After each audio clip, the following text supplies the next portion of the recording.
Good evening, ladies and gentlemen. Coming to you live from the outskirts here, and this is the Gaming Saloon for May 19th, 2019, with your host, Peacebreaker2448 and Rampant Epsilon. Hi. I forgot the month, which is a shame, because I should remember May 19th.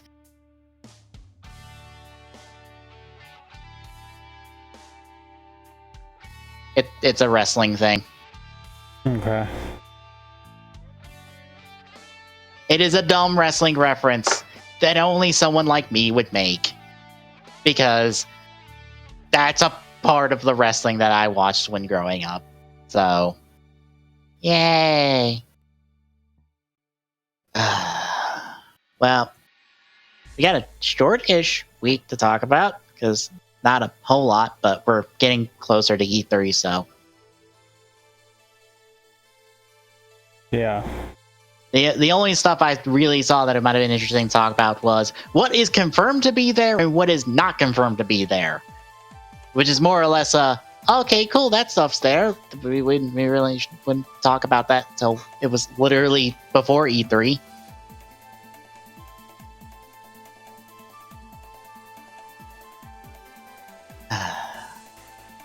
Also, you probably haven't watched Geo for this week because it just came out today. Because now that I know who is making the subs that come out like the day after it premieres, I can actually go watch them and not go to a garbage website to have to watch them. But you've seen last week's episode, right? I don't remember, actually. I feel like I did, but I don't remember. Do you remember seeing a lady trying to kill people with a manhole cover? I guess I forgot to watch that one then. Okay.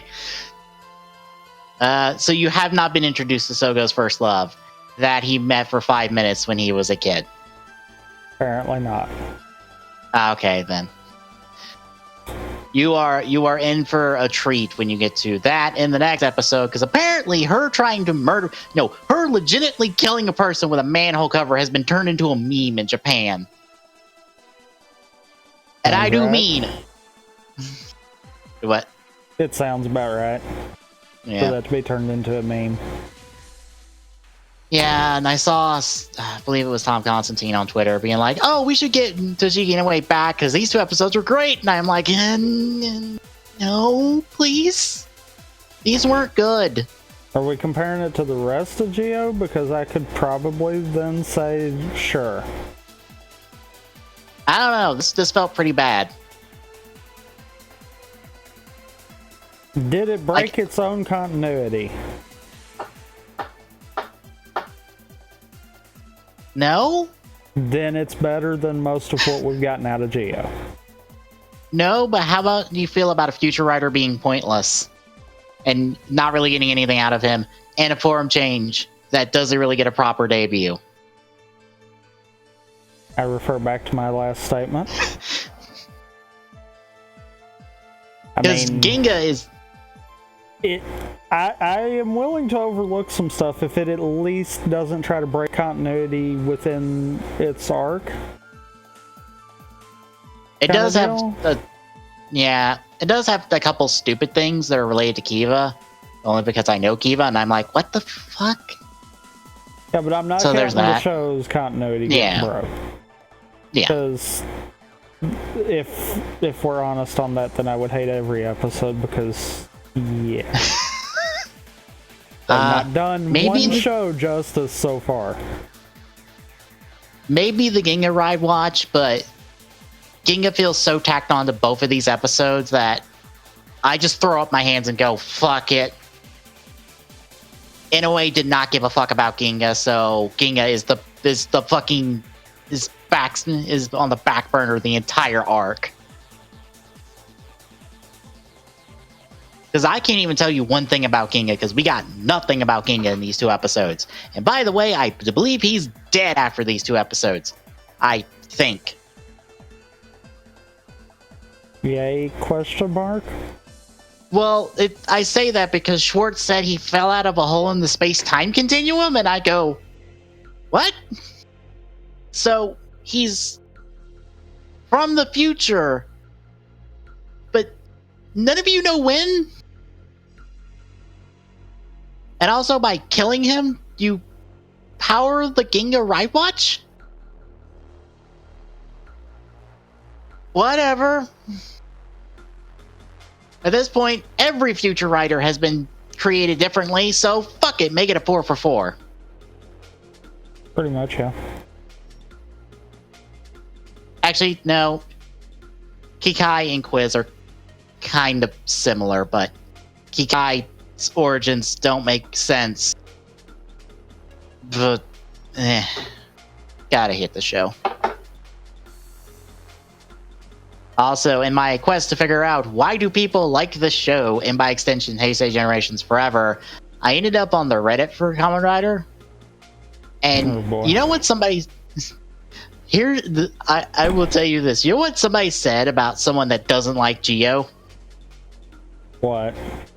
That they like Build. And that they also like Gaim.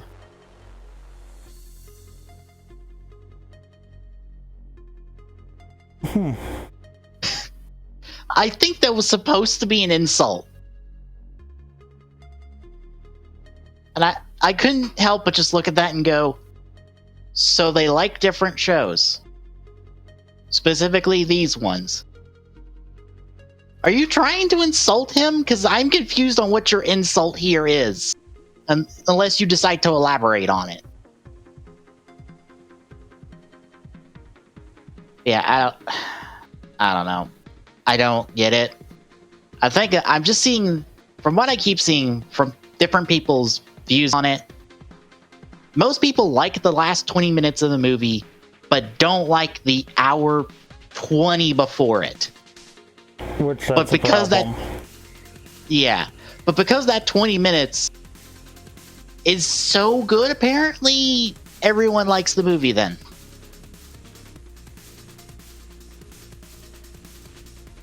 Which confuses me, because this just feels like a Superhero Tyson film.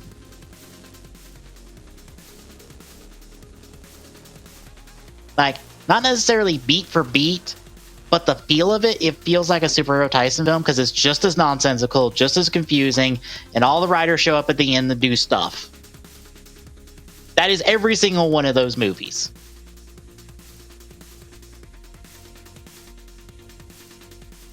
Because I don't know why everyone makes a big deal about these characters coming back when it's not those characters. It's just the suits that they play reused voice clips over.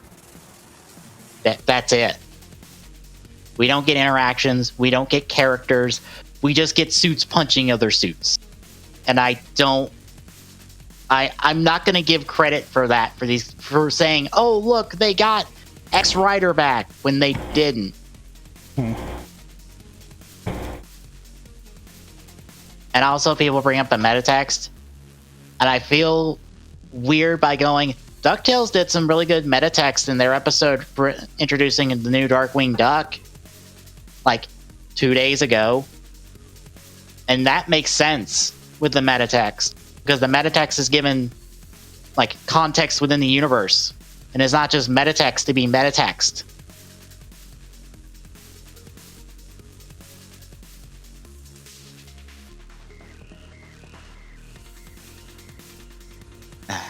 Have you watched Forever yet, or are you just staying away from that?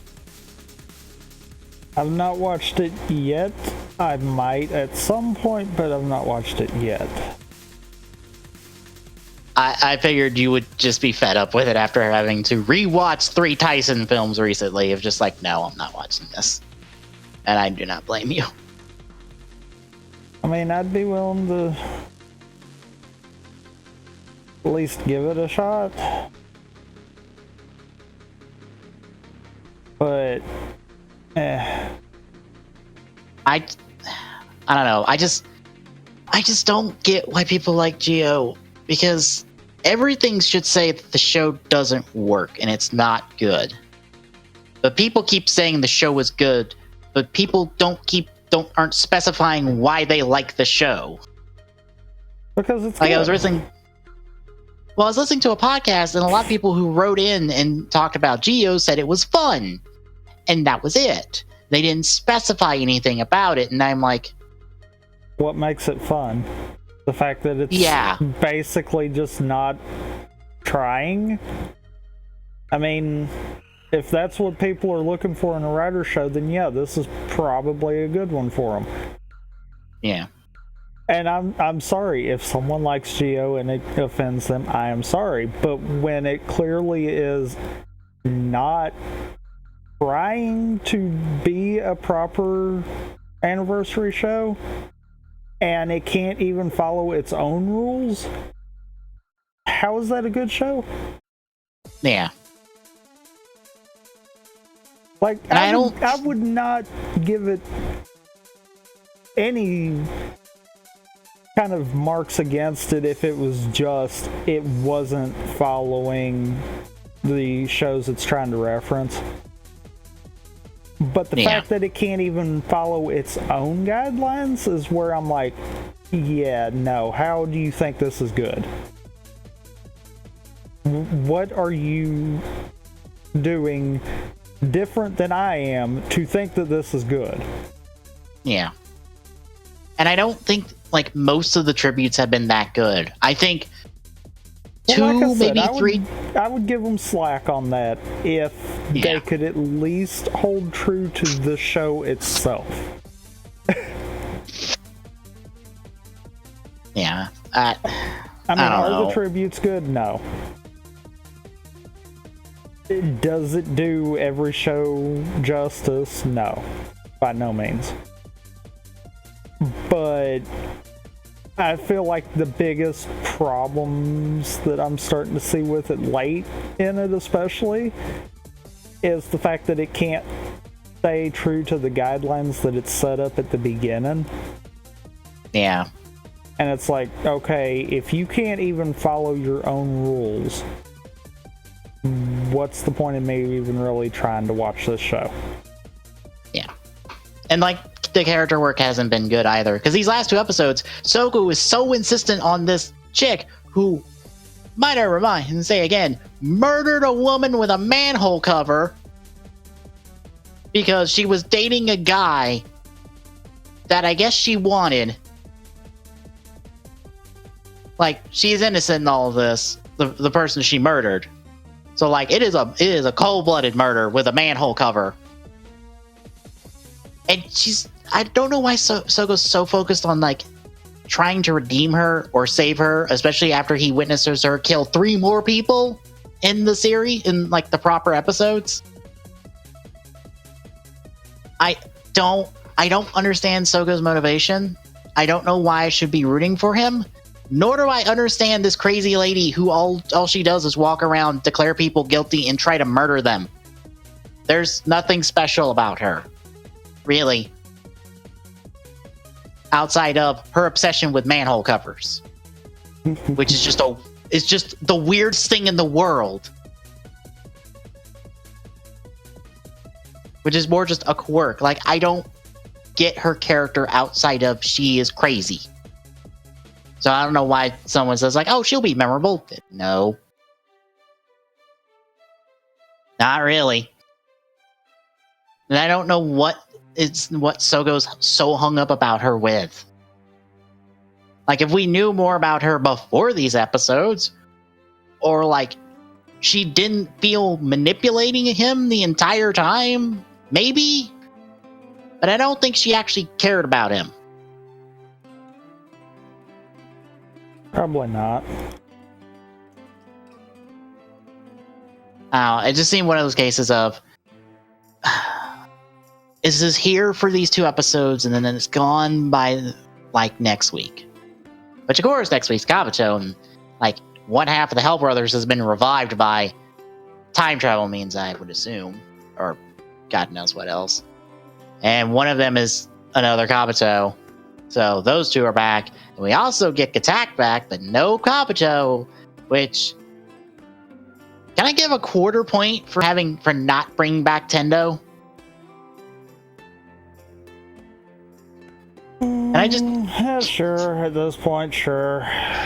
Can I just give the show a quarter point for not bringing back Tendo? Because like Tendo is my most hated character in Kabuto because I hate Kabuto. So good. You get a quarter point from me for not bringing back a character, even though you can't because the actor is blacklisted because agency nonsense in Japan, like loyalty to agencies that he left, and that made him blacklisted by Toei for some stupid. I don't know the full story. It sounded dumb, the parts I've read. I mean, I hate it for him, but at the same time, maybe it's for the best. I know they teased Kabuto at the end of the episode because they had him catch the Kabuto Vector, and I'm like, you're gonna have Proctor Kabuto show up, do a rider kick, and just bolt. Like that's what you're gonna do. I know you're gonna do it. Yeah. I just want the show to like move on, like get out of this tribute stuff and maybe find solid ground in its own original material that I feel like it doesn't have it. Yeah.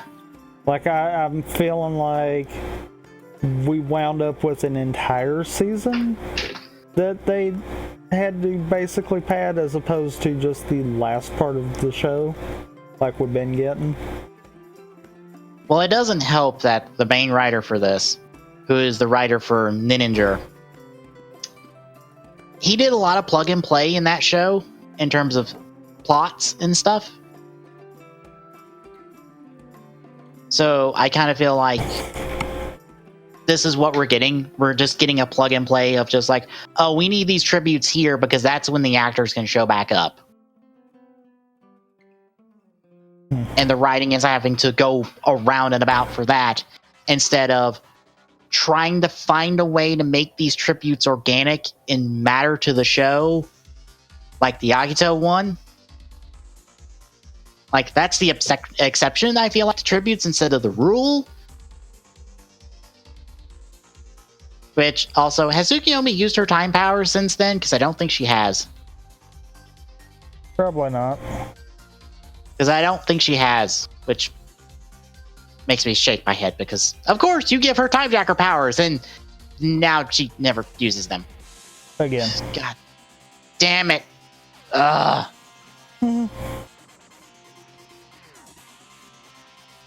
Also, we still don't know anything about the Time Jackers. I don't even know if Sogo knows that Schwartz gave him that fucking dream of his to be a king. Did Tsukiyomi tell him? Tsukiyomi won't tell him. Yeah, I'm just like, has Tsukiyomi told him about what she found out with Tsukasa? Because I don't think she has. Which boggles my mind. Because that's a plot. That is literally a plot. That is a 2-episode plot of Sogo realizing that his dream is fake. His dream has been given to him by someone who wanted him murdered.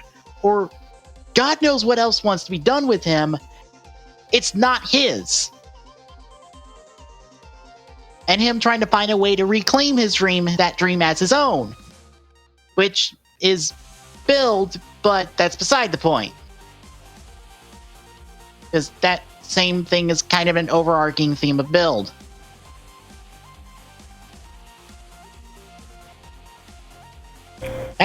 That's weird, isn't it? A little bit. I don't know if that's intentional or not. But you know, you say that, but herein lies the problem.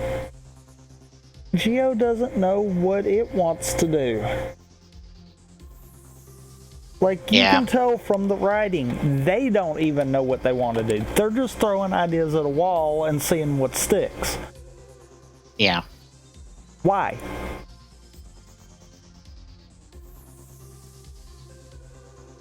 Yeah, because, God, our main plot still hasn't progressed since, what, Omagio showed up? To be fair, the main plot hasn't progressed. Like, it's I don't know. Ever. God, what would you call progress in the show? The first episode. Like I'm not joking. The entire premise has been Sogo going and getting the ride watches. Yeah. And everything else has been random ideas that they've thrown against a wall, and nothing seems to be sticking. Yeah. Like, none of the tributes... I am legitimately at this point wondering what's going to happen when we have all the ride watches. We have not established anything. Yeah. Because it would have nothing to do with Regulus, because that's Trinity. Which I still don't understand why that's not part of a Deno tribute. Nor why we're getting another Deno tribute when Forever is a Deno tribute. That upsets me more than anything is that. I'll be honest. Is looking at Forever, seeing it as a Deno tribute, and it's not counted as the Deno tribute. We still need a Deno tribute at some point, apparently, to get the ride watch. But Kuga and Double are so fucked over in terms of a tribute in that fucking movie, but that counts for them because we got the ride watches. And it's the only reason it counts.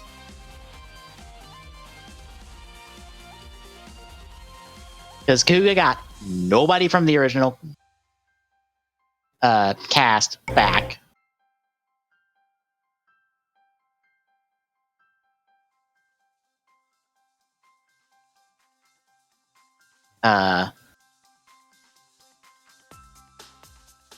Double got the most minor of minor characters back for its tribute. And apparently I saw on the Discord is that Shirakura, the producer, said that Woz visited an imaginary version of the planetary bookshelves to do his lookup. That wasn't the actual bookshelves.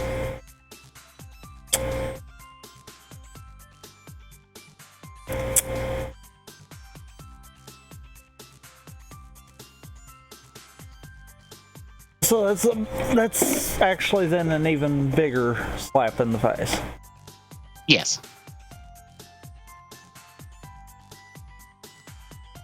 I call foul. I assume you were going to get Philip back for this movie, and you were going to have him do that scene to help them find Deno, but you couldn't get him back, so you just substituted Woz in because that should work, and you didn't change anything.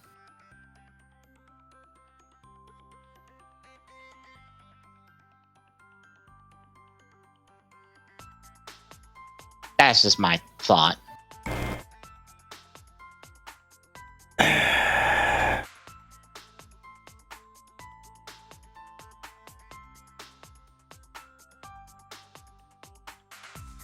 Yeah, it feels, I don't know, it just feels weird just to be, I guess, on the one of those people that just doesn't like Geo in the midst of people who do like Geo. And just look at everyone around me and just go, am I watching the same show? Because I don't think I am, but apparently I am.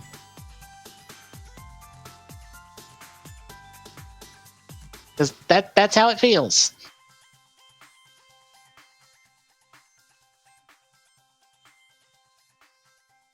Yeah. Anyway. Yeah.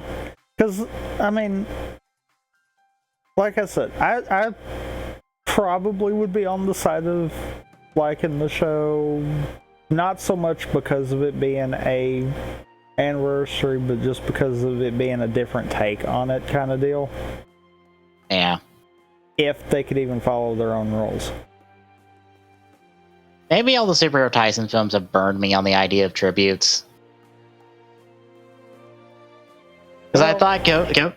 I think with me, it's a case of I've came to the conclusion they cannot do a proper tribute. So I am all right with this almost there. Yeah. Except for the fact of the show can't even be following its own continuity. So it's like, yep, that's where you lost me. Yeah. Because it just feels as good as, honestly, anything that I have watched from Double all the way up till now. Yeah, I can honestly say that if any of them broke their continuity, that would change any kind of an outlook on the show drastically. Nah. Maybe that's another reason why I don't like Geo, is that none of those tributes really felt good. For all the shows I like, none of them felt good. Except Agito, which is like the bottom of the list of, oh, I really want an Agito tribute. And, I mean, I'm not going to sit here and try to say that they did any of them good. By no means was that the case. Yeah. But I would be a little bit more accepting if we could have better continuity for the terms of Geo. And it would really be acceptable if we had some kind of an overall story progression with Geo. Yeah. Like, I feel like if we had them two, I would probably overlook how crappy they're doing the tributes.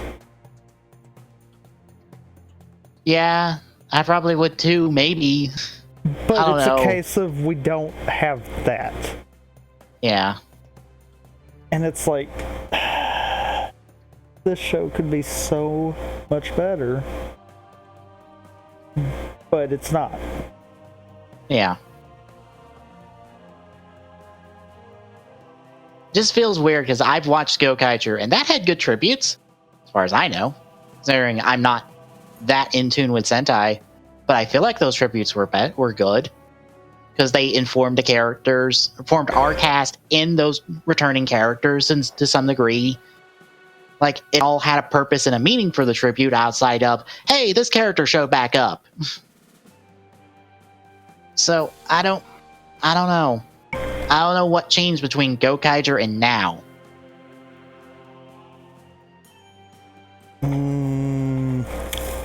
Or is it just a case of we can't do a writer tribute show? Because might be that. Because Decade kind of fell short too. Yeah. And it's so weird because it's like it fell short for different reasons. Yeah. Well, the same reasons, but also different reasons. Because it still has the same problem of no real like main plot progression for like most of the series. But it still had good episodes, individual episodes at least.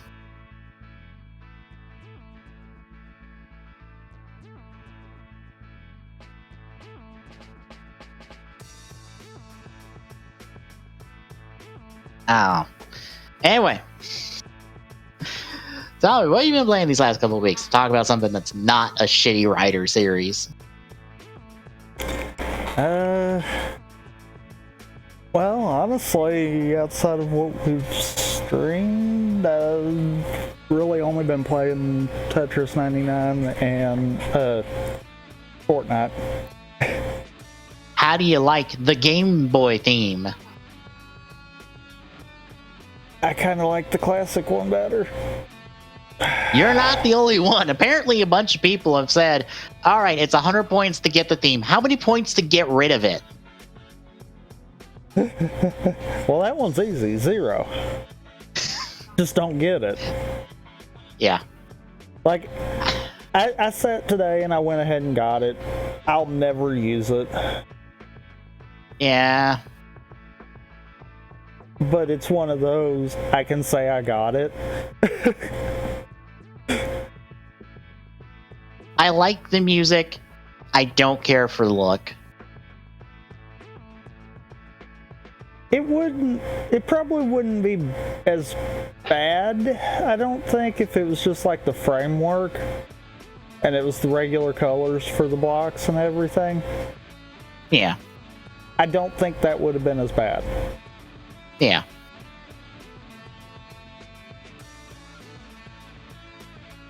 I think I would rather just have, here's a music pack, here's a new background, and here's a new frame, but don't change the internal graphics any. Because I think that's the problem. Well, you know, why couldn't they set it up to where you could change each thing individually? Ooh. Like, that would actually be cool. Like, make it a pack that you get the entire pack, and maybe even make the event where you have to play using the entire pack. But then once you've got it, you can pick and choose which ones you want on. Mm-hmm. Because it can't... I can't think that it would all be programmed to be one thing. I would have to think that it's programmed to be the individual parts. Mm-hmm. At the least, I would think the background, the music, and then the frame with the pieces would at least be 3 separate parts. Even if the frame itself isn't its own.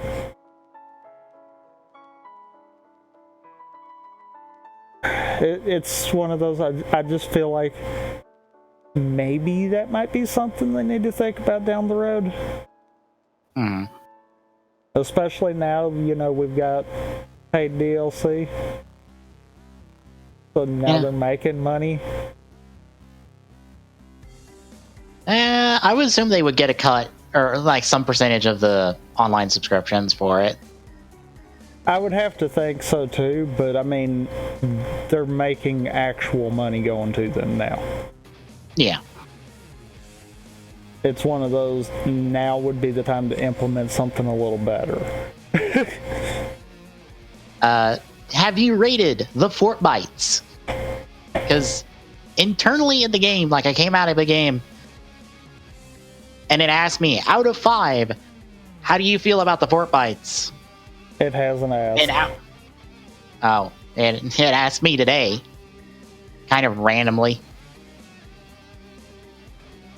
I gave it a 3 on each question, because it asked me, how do you feel about it, and how do you feel about completing it? And I was like, I don't know, a 3 and a 3? Like, we had this conversation, I think, when we were playing Fortnite Friday before we streamed. I think so.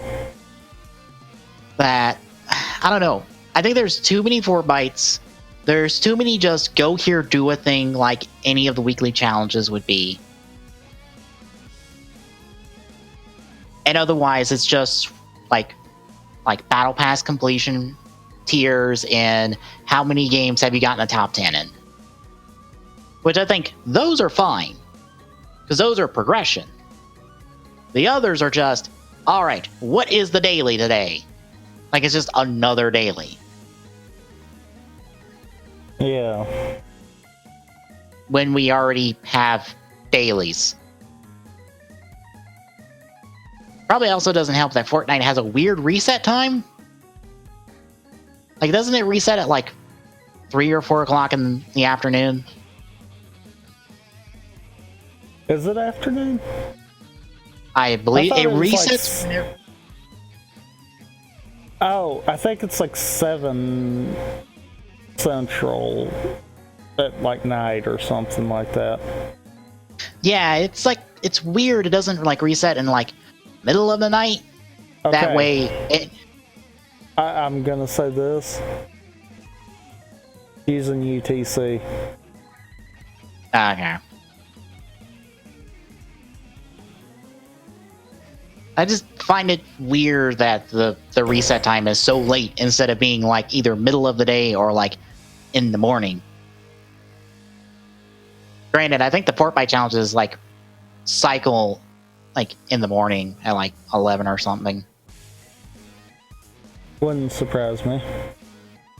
Because I believe the reset is when the shop cycles out. Yeah. I mean, I feel like the Fortbytes, it's a okay idea. I don't like it. I have no intention on completing it. Because, I mean, you look, It's a case of complete it to get a question mark, because we have no idea. Yeah. And then on top of that, you really don't have to get all 100. I think it stops at actually like 90, right? Yeah, but it stops at 90. So I get they did that so that more people would get it, but at the same time, it's like, if you don't actually have to complete it, then what's the point? I think it would be better if there were less Fortbytes, actually. And, I don't know, like, you gave Fortbytes for every weekly challenge. So when you do a weekly, any of the weekly challenges, you get that much of the battle pass and a Fortbyte.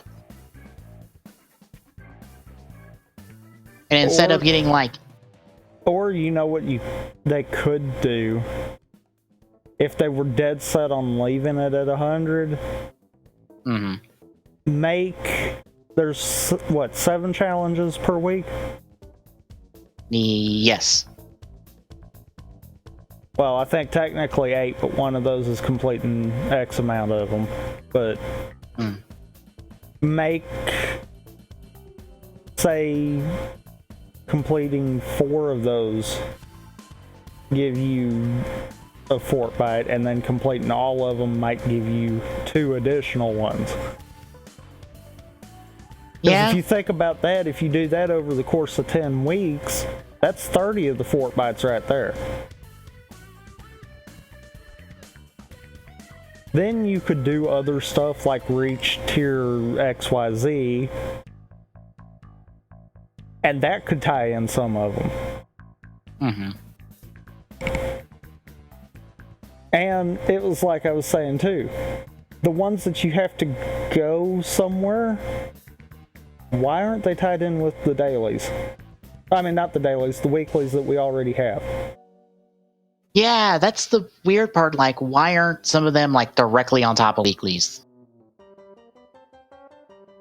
I mean, come to think about it, did we have to drop in Fatal Fields for any reason either 2 weeks?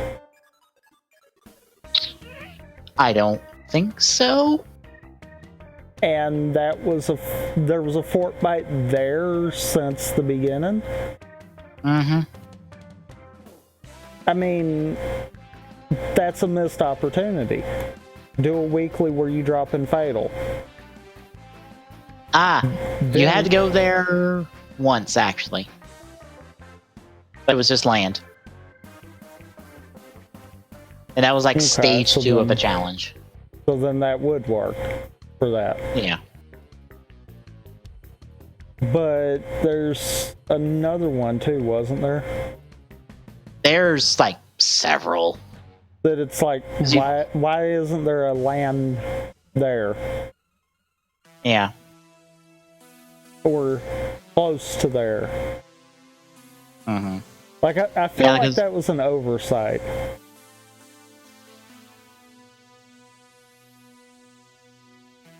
Yeah, I just wish things were more connected. Like, if you're doing weeklies, you're also doing Fortbytes, and maybe there's a bonus challenge or something. I don't know. Just make it more connected than it is right now. Instead of just, all right, I'm done with weeklies.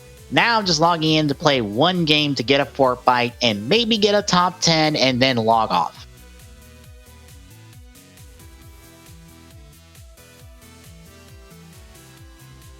Or a case like with me, where it's like, I'm really not concerned with it.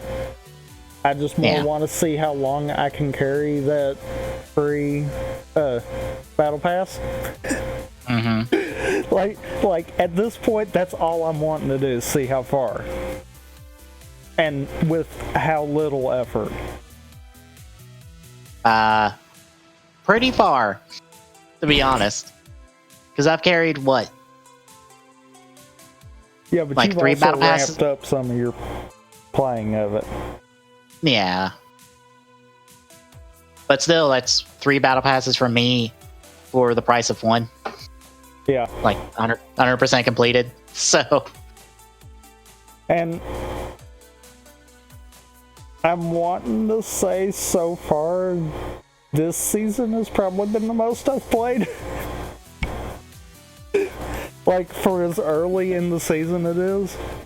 And a lot of that more boiled down to, especially the last couple of days, I've been wanting to just pluck around and try to see what I can do with the WIC challenges.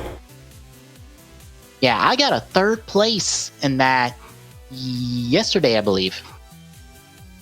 I got carried to a 3rd place, mind you, with one guy solo against 2 full teams, I believe. He got a 3rd place. He could have got 1st if he just hit it out and just waited until the game ended, but nope, had to get the kills, and nope, he died. I pretty much almost got carried to a win on that, and I fell short too. It is definitely. It's one of those. That's the only thing that I lack on the WIC challenges now. And I'm fine if I don't get that. Yeah.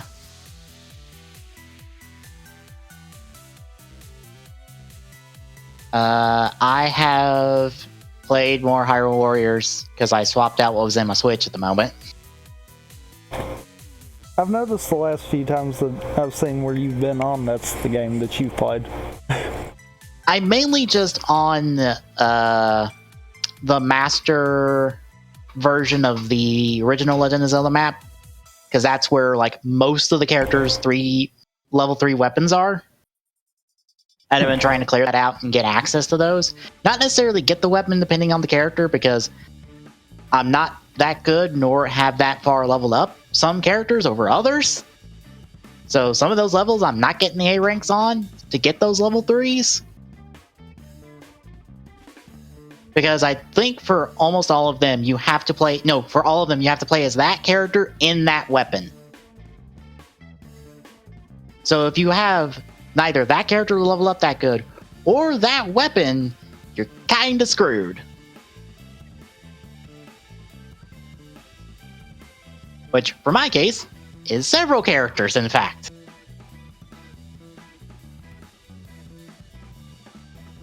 But yeah, I've gotten a few, not many.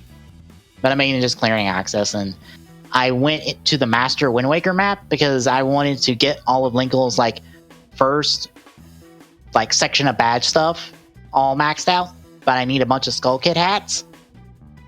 And I found out that there's one level in that map that is really good for farming it, so I'm trying to clear to that one while picking up stuff as well.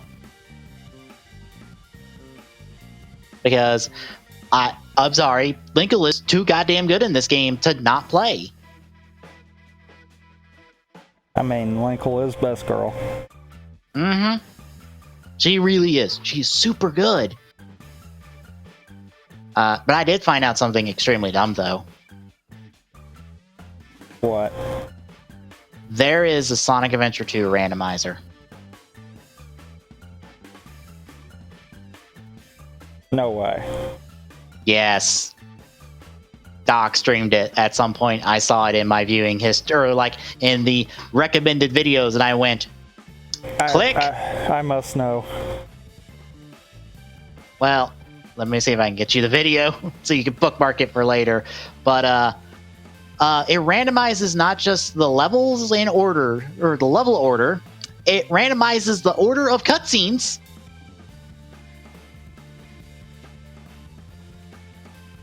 And it also randomizes the character you play in levels. Wait, so, what? Yes. How? So, I don't know, but the best example of this is playing City Escape as Eggman in the Walker. Beep. Yes. Or, I don't know, playing Aquatic Mine as Eggman after he parked the Walker outside. So, Eggman's just walking around, trying to get the emeralds. Wait, Chow World Eggman? Yes. getting the emeralds. That is funny. Yes. There's also, like, all of the characters have different outfits as well. So you have Shadow with inverted colors, so he looks like Knuckles because of his inverted colors. You have Amy that I think is in a Big the Cat color scheme. I don't know. It's a darker color scheme for Amy, but you do play as Amy. You can play as Talcata too. You know, the Echidna lady. That's the spirit. That's your tutorial person in the game. Yeah. You can play as her. You can actually play the boss sequence between Sonic and Shadow as her versus Rouge, wearing Amy's clothes. That is funny. Yeah. You can also be facing against Big the Cat and Eggman's robot. With voice clips and all from Big, so Froggy. there you go. Uh-huh. It is nuts. Also, there's Xenoblade music in here because fuck it.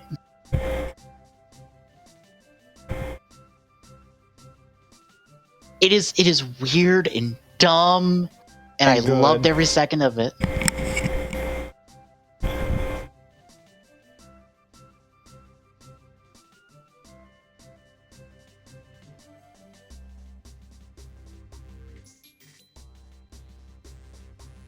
Yeah, there is that. For a future stream? I don't know. This seemed a bit unstable in working. And also, maybe the logic doesn't work, because that Eggman stage in Aquatic Mine, that wasn't completable? Question mark? But Amy on Pumpkin Hill was? Because there were teleporters that I don't know if exist in the original game? No. Okay. Yeah, you could pop portals to get around, like, Pumpkin Hill.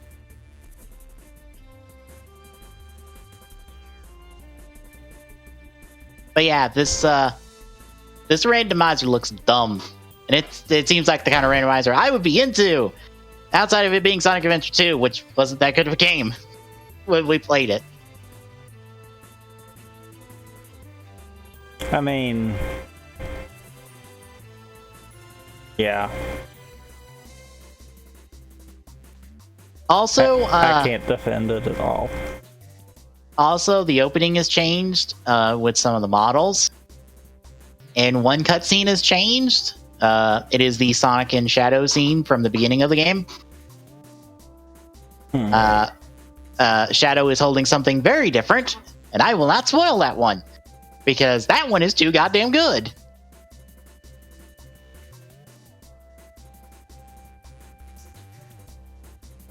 I believe it's the hero version of the cutscene, not the dark version of the cutscene. Because I didn't know there were specific cutscene now. It's the hero version of the Sonic and Shadow cutscene when they... Yeah. No. I pulled the video up, and it was the opening. Oh, yep. That's what you gotta look forward to. Eggman has all the models. Except for Eggman, who's Sonic. Like I said, that sets the tone for the entire randomizer, because it is this much nonsense. Oh my god. It is.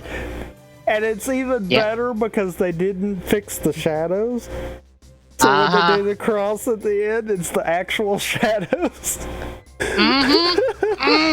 It's so good. That is so awesome. Now, question: do you have to have a completed file to be able to do this? No, because the file he selected for these randomizers had 305 hours on it. So I'm gonna say no. I don't think you do.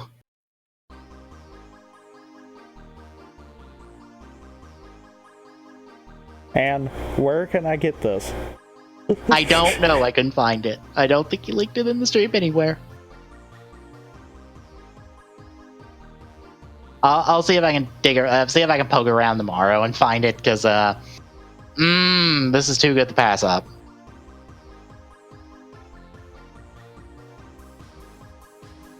I mean, if he had a command for it, then I'm sure someone procced it in chat at some point. Yeah. Like I said, I'll dig around for it tomorrow, see if I can find it.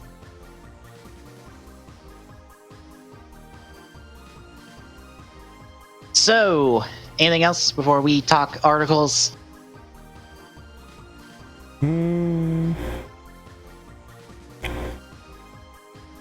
I love the fact that Eggman doesn't actually have a death animation. Just gotta say it. No, he just 8 poses. Quite literally. But everyone has their own victory pose, because I believe it's all pulled from the multiplayer of this game. Which is the first time I went, oh right, fuck, this has multiplayer. Right. Yeah. I forgot about that. Also, Metal Sonic is playable at one point. So I don't know who all is playable in this game.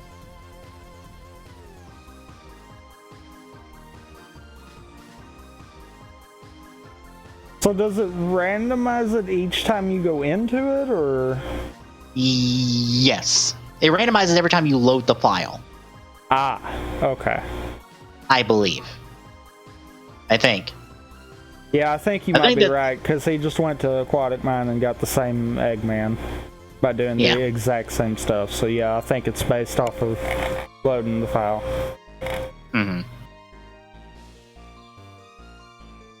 So yeah, loading the file loads the individual seeds, and it's the same every time when you go through the level select, which I didn't know the game had a level select. But it preserves the sequence in level select. So if you know which level you're on in sequence, you can go to that level in sequence in level select. Assumingly, you know which level you're on and are not confused. Because you more or less have to go, I'm on level 1, level 2, level 3, level etc, etc, etc. I don't know if you'll see it, but yeah, the cutscenes are randomized too, so if you don't know the plot of Sonic Adventure 2, prepare to be confused, because all the cutscenes play out of order. And back-to-back too, mind you. So, I think, like, how many cutscenes play is the same, but the order they're played is random? So, you can literally get a sequence of cutscenes that have nothing to do with each other, and you're just like, what the fuck is going on? I think. I'm not sure.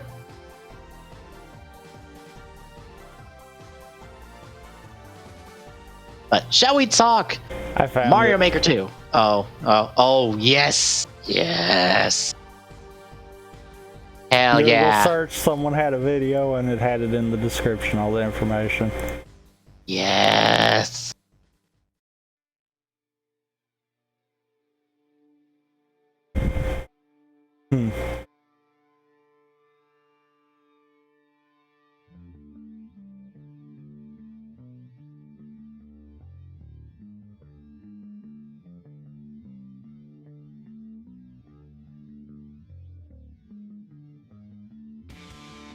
Yeah, Mario Maker 2. We had a direct, a 17 and a half minute direct detailing a crap ton of information about the new Mario Maker, and I don't know if I can remember every single new thing that is in the game, because it's a lot. Yeah, it's a lot. Like, it's a lot, and there is still more, because more has come out through magazines in, like, details in the background. Like, there's a new power-up, either, I think, globally, or just in the 3D World set, that is a hammer. Because in the Japanese Direct, the menu for all the power-ups and stuff, it has a hammer power-up in it. But the US Direct doesn't have it, so do we have a hammer power-up of some variety? If so, what is that hammer power up?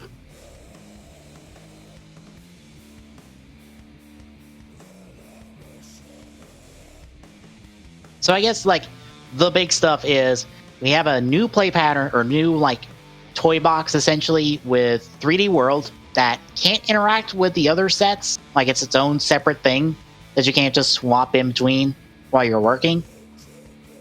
But because of the menu, people are speculating that there will be another set just like it as DLC or revealed later, because there's kind of a blank spot next to it that looks suspicious.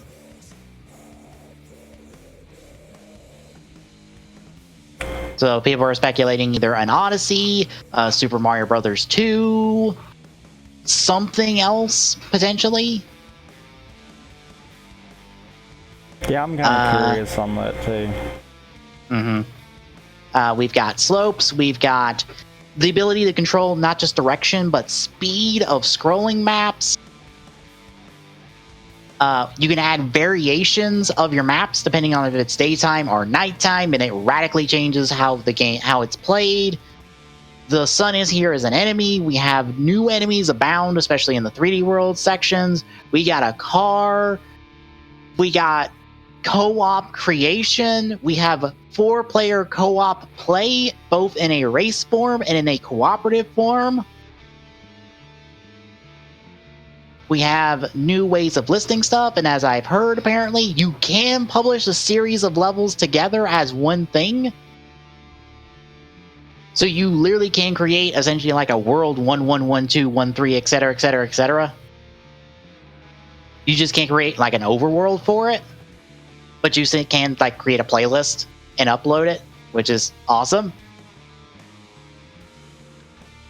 Which, I hate to be that guy, but if you want to create a overworld, honestly, pick up any of the modding tools, because from what I understand, they're not that hard.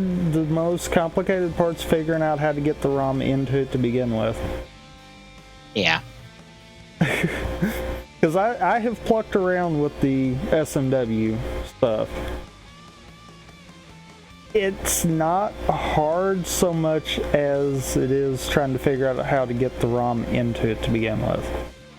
Mm-hmm. My problem is I'm just not creative, so yeah.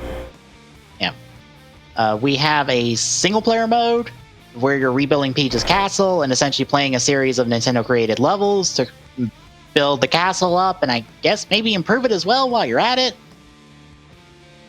And you know, I'm wondering, is there a certain point where you're no longer playing Nintendo created levels and you're actually playing user created ones for it? I don't know. I would assume it'd be later just so you don't run into problems. Right. Oh, maybe. There is an endless mode. So if you wish to super challenge your Mario Maker like playing capabilities, there is an endless mode that you can high score on. And unfortunately, endless, it looks like, killed 100 Man. Probably. There was no sign on it on any of the menus. And they did in fact show the menu layout where endless was there, so 100 Man possibly dead? Like, if it's not dead, it's probably behind a unlock wall. Mm-hmm. You can customize your Mii's look as you unlock parts, and that might be where the amiibo stuff is now. I hope but not. That's one of the... Well, it's one of the question marks because there's no confirmation of amiibo support. So we don't know if amiibo costumes are back for like the SMB1 levels. What would be nice, now whether or not they do this, but what would be nice would be if they could set it up to where it was for any layout except for 3D World. Like, I could see them excluding that since it does seem like it's running on its own engine. Yeah. that is a lot of sprite work though. Outside of like the new Super Mario Bros. Stuff, because that's new 3D models. But they are doing new sprite work for all 4 playable characters. Like all the characters have sprites for all the games. They are all supported. Well, okay. To this I say then, I would even be fine if we excluded new SMB in the mix with it then. Yeah. Because you are right, that would be more 2.5D models, and that might be a little too time consuming. Yeah, because they're also, I think it's Bomb Bomb, the one that's not exclusive to 3D World.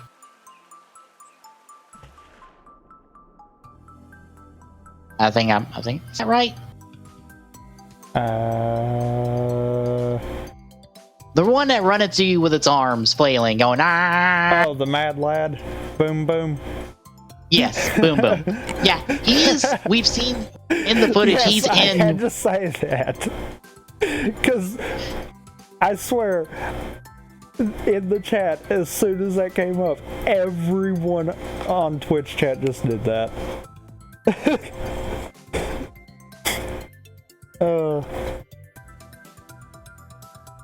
Yeah, he's in.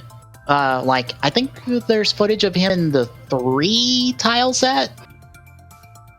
Well, he was in 3. Well, it's in 1 that he's not normally in. It might be World.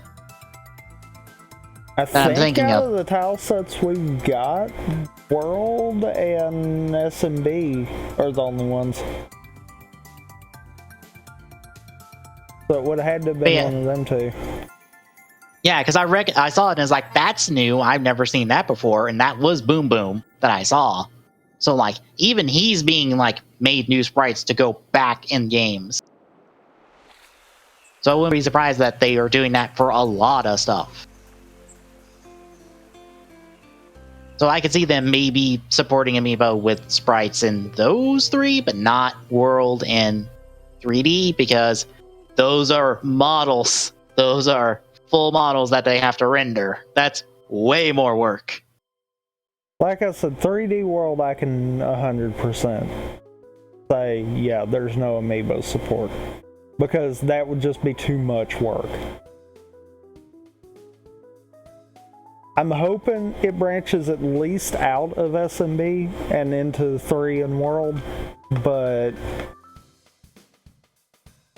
honestly, I guess anything would be better than nothing.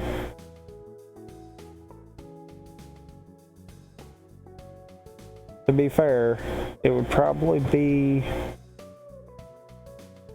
Honestly, I think it would probably feel better because you do hear all the complaints about the engines all... Well, the tile set being the only thing that changes, and it's actually the new SMB engine. I kind of feel like maybe having all 4 respective engines would be the easier way. But I know why they did it. Yeah. Easier to code that way. Then you're just swapping sprites and restricting certain moves. Because I have to think even in SMB for Maker 1, technically spin jump still exists, but they've got it disabled. Yeah, that wouldn't surprise me. Like, I could see that still technically being there, but there's a flag that says if this tile set, disable that.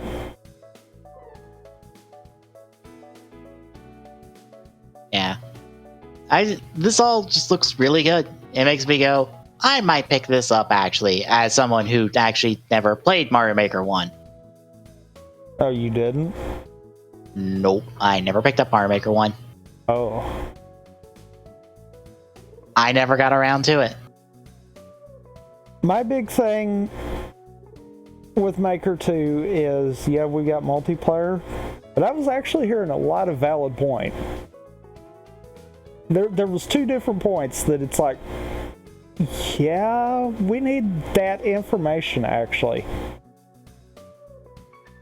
1, the way they kind of described multiplayer was there's no party system, meaning you're hopping in with randos every time. Yeah, the only party system is local. Yeah. That they mentioned. There might be one. We would need clarification on that. Yeah, I would think, because they said virtual lobby, so I'm like, okay, so there might be a lobby system for multiplayer. Like, even if we had something similar to Smash, where it was a lobby code, like even something like that, I would be fine with. Because, I mean, ARMS does it, there's nothing wrong with that. Smash does it. I think, truthfully, Splatoon's the only thing that Nintendo has multiplayer in that doesn't do a code system. But a lot of that, I have to think, is because, you know, the first game kind of had to figure that out without a code system, so they already knew that part. Yeah. I would hope there's a lobby system just to be like, alright, playing games together. That's all we want. Yeah, like, I would like clarification on that. And the other point that came up that I was like, ooh, yeah, you make a very valid point there. Maker 1 was single player only. Maker 2, we've got this multiplayer element. How do you go about making a multiplayer map?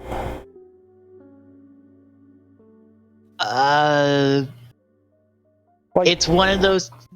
You couldn't test different things by yourself, so how could you make sure it works? And would benefit the multiplayer experience. Yeah, I don't know, because you can only tag it as multiplayer, so it's possible it could be multiplayer but not tagged as multiplayer, so... And I have to think, too, in that aspect, they're going to carry over the you have to be able to beat it to upload it. Like, I have to think they're going to do that, because otherwise we're going to have levels that are unbeatable. Yeah. And OBS just disconnected. I heard. Discard now. It actually saved OBS itself. no. I can't believe that. Yay! Yay! I was expecting it just to die. That's why I stopped mid-sentence there. But, so, how do you make a multiplayer level that one person technically could beat in order for them to upload? Like, that's that whole little issue there. Like, at that point, is the only people that can upload multiplayer maps people that can do the multiplayer map making? Which... Is that confirmed to be local only? Yeah, that's local only. Because it showed the controller. No. It showed the controller connection screen. Oh. Now, I mean, they didn't flat out say that, but everything that they showed off strongly suggested that, so I'm assuming. Like, that's where my problem comes in. It's like, how does that work? Do they allow you to make a multiplayer map and you have a computer play with you? Because if so, that's also going to screw it up. It's one of those clarification on those 2 points and you would have me completely sold. Right now, it's I will pick it up at some point, but I would probably be waiting until after I've seen people that have tried out some of that.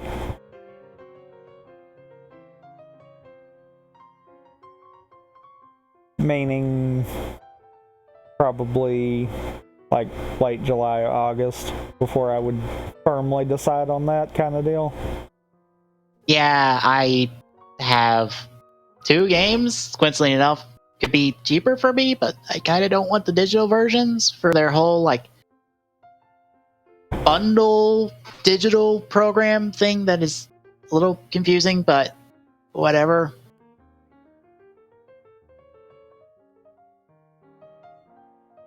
I mean, like I said, I'm not hard sold on it because of those 2 points. Maybe E3 they'll throw something out. Like I can't think they gave us everything, because I was actually watching someone kind of dissecting it, and yeah, there might be other palettes that weren't mentioned in this. Because they kind of were showing off screen caps of different looking palettes that didn't really match to what they already showed us. Yeah. So it's like, there's probably more than they're telling us. I'm not gonna lie. If I do pick up the game, every level I make is just gonna be beep beep car level.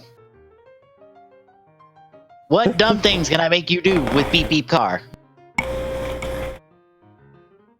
Well, you can make them beep beep. Mm-hmm. Anything else before we move forward? I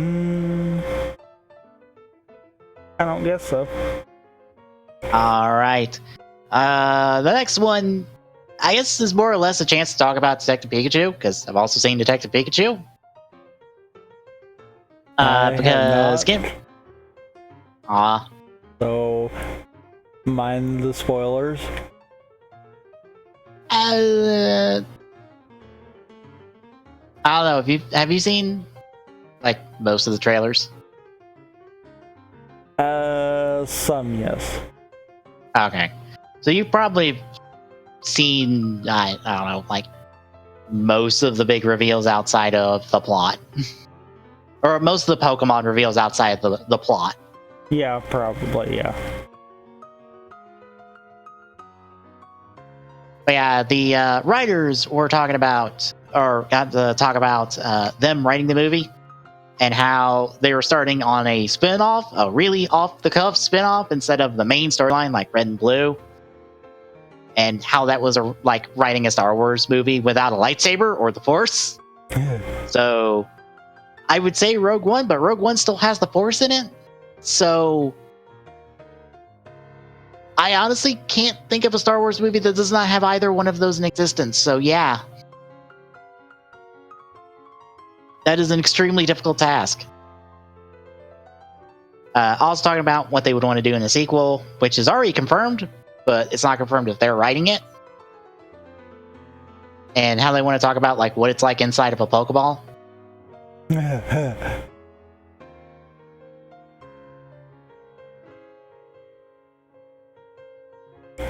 They also said that Garbodor was in the early scripts, but cut. You know what Garbodor is, right?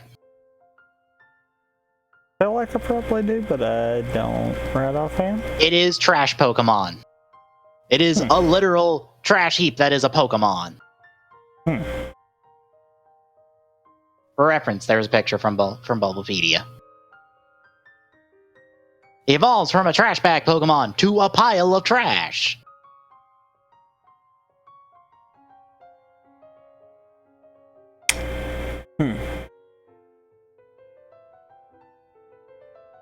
And they also talked about like a Smash Brothers movie, and they essentially went, you wouldn't do a Smash Brothers movie off the bat. You would do the best possible Mario movie, and then the best possible Zelda movie, and et cetera, et cetera, et cetera, in order to build up to a Smash Brothers movie. I think I saw something about that, and effectively they were saying take the MCU approach to it.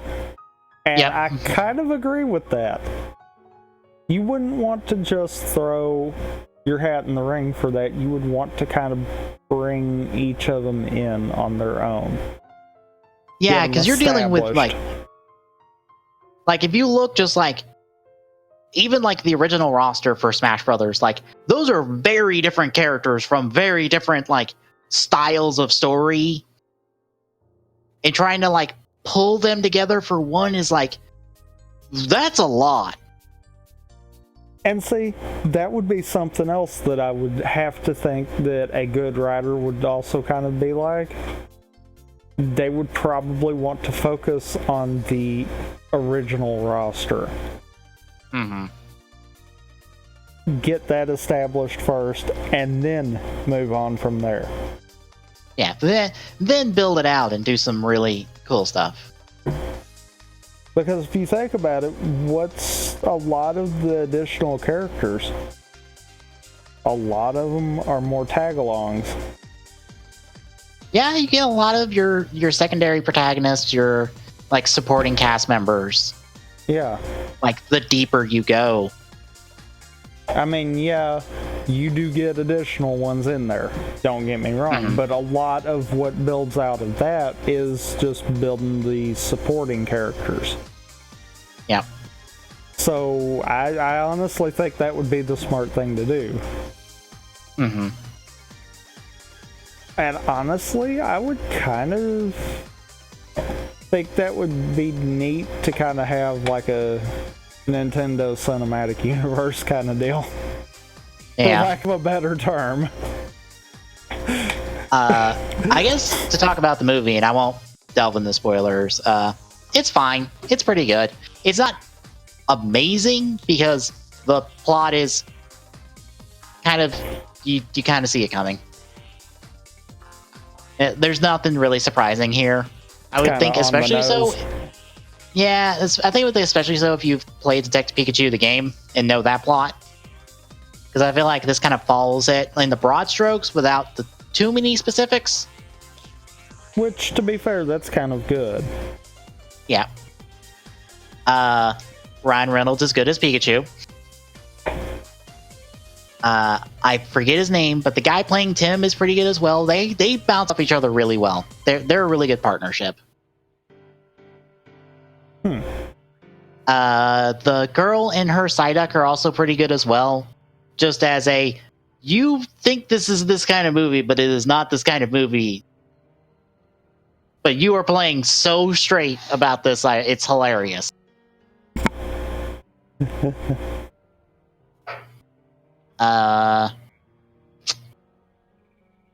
All of the Pokemon look really good. Because they're all, like, just like Pikachu, and I think the best way to describe, like, how they did Pokemon right is they just gave them details. As they just took the design of a Pokemon and went, alright, add more details. Like, add in, like, Pikachu's fur. Or, like, the swirl of Jigglypuff's hair. Like, just make them detailed. Not, like, super detailed, but, like, detailed enough. That's what I was fixing to say. Give them detailed. Not Sonic level detailed, but detailed. Yeah, just give them details of just like, okay, this Pokemon has feathers. Let's make it look like this bird Pokemon has feathers. Or like, this Pokemon has leathery skin like Charizard. Give him leathery, like, lizard-like skin.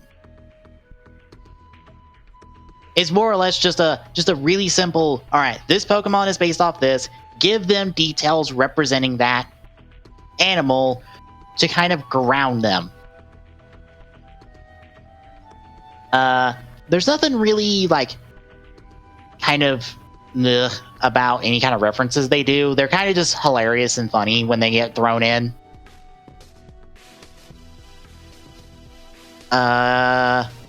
This also is a one and done movie. I don't think you get a sequel out of this. At least not in the same vein as this movie because of how it ends. So if we are getting a sequel, it won't be like this. It will be kind of something new. But probably in the same universe.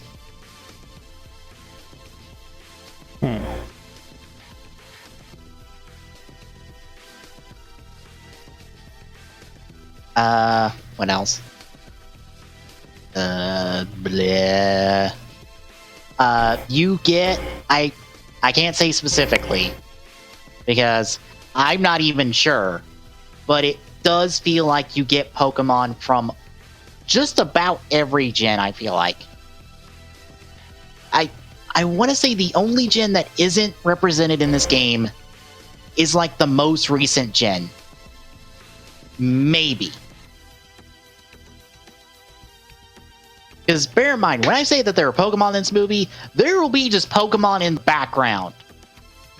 And like a crowd scene. And it's just like, you would have to go frame by frame to figure out like what all Pokemon are here. Because they're just there in the background going back and forth. Because like, just to set it up a little bit, the Rhyme City that we're walking into, there's no Pokeballs, no trainers, so Pokemon are just out and about walking with the people that they're with. So you just have like a Machamp like directing traffic, and there's a Snorlax like 5 feet from him snoozing, leaning against a pole. There's like bird Pokemon flying overhead. I think they have a shot of a Braviary like delivering lunch to a construction worker on top of a crane, I think. Like, there's a Ludicolo working in a coffee shop while a Jigglypuff sings a guy to sleep. There's just Pokemon in this like little marketplace area, just hanging out and like either working with someone at a restaurant or just hanging out with their like partner, I guess. Like, there's just Pokemon everywhere, and just spot them all if you can, because there are everywhere. Yeah, it's really good for what it is. It is probably one of the best, if not the best, video game adaptation movies we've ever gotten. Which is also, there's Also, there's no end credit scene, and in a weird Connect 6, we have a cameo appearance by a writer alumni within the first, 20 minutes of the movie. Huh. Yep. Tamari Shinsuke's actor has a cameo appearance in the exposition about the world of Pokemon on the train. On this train scene. He's a trainer facing off another trainer, and you see him throw a Pokeball. I know I've seen somewhere that somebody in Tumblr had him as Red ? Because it's like, could this be Red? And I'm like, it's not. But that's still cool. That's still cool to think that.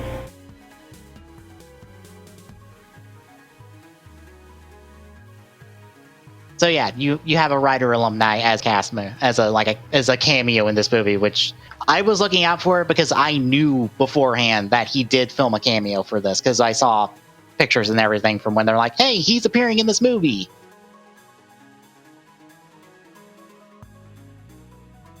But yeah, it's pretty good. I enjoyed it. I hope for a sequel they don't try to revert things back, but they try to progress forward and find a way forward with it. I think also all the Pokemon have assumingly they're kind of anime voice acting. So either they say their name or they make noises.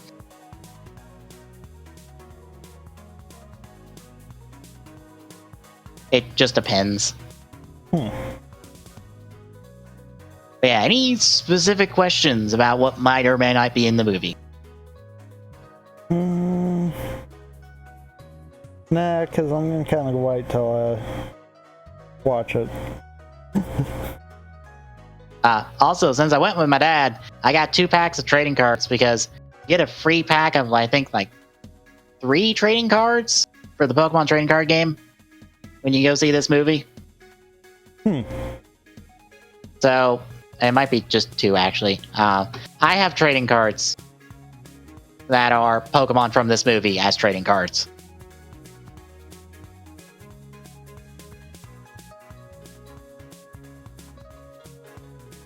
So yeah, movie's good. Go check it out, folks. It's actually doing well in theaters. Next up, Game Informer has done a month-long coverage of Marvel Ultimate Alliance 3. It's their cover story on their magazine, and it looks really good. Not gonna lie, it looks really good. Ow. Thanks, video, for being super loud.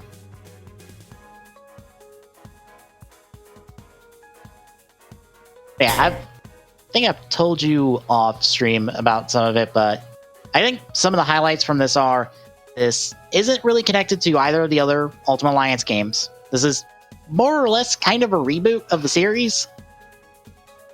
Especially if it's successful, it's a reboot. This is kind of a Bayonetta situation, but more of a Nintendo was shopping around to developers the Switch, and Marvel Games was one of them, and they pitched ideas back to Nintendo about games they wanted to have done on the Switch, and Ultimate Alliance was one of them. So Nintendo took that one, contacted Koei Tecmo, and by extension Team Ninja, got them on board to do the action and stuff. I forget, but they have one of the writers from Marvel writing the story for this game. Oh. So he's writing it. And that's kind of how this came about. The basics of the story is you start off as the Guardians of the Galaxy, going to a Kree ship where they have all the Infinity Stones to steal them, because they're not going to let the Krees have them, because that would probably be a bad thing. But the Black Order show up, and a fight breaks out between the three groups, and then the Infinity Stones get scattered, and now it's a race across the galaxy to gather the Infinity Stones. And I believe after that level, you go back to Earth, or you go to Earth, you go to the raft, and you get like 10 or 12 characters there. So you get like the core Avengers, Spider-Man, and a bunch of other characters. I think Wolverine's probably in that bunch as well. Like that team group shot we've seen in trailers with like Nick Fury and all them. Like the one down at the bottom on that article? Yes, that shot. I believe that's the shot from the raft. I think when you are like done with the raft, that's your playable roster at that point. Bear in mind, there are like 20 plus characters at the moment, and they said they're going above 20. They didn't give a specific number.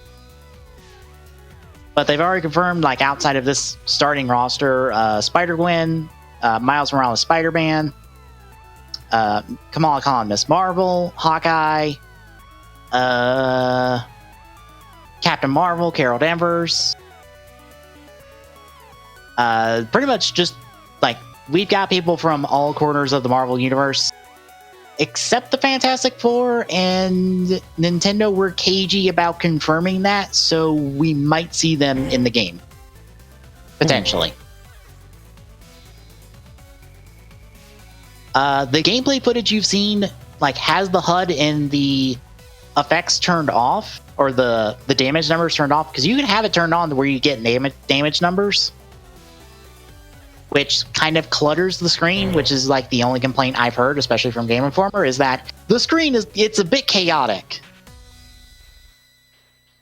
But the more low to the ground camera is the action camera, which you can swap off of to like a more standard camera from the previous two games.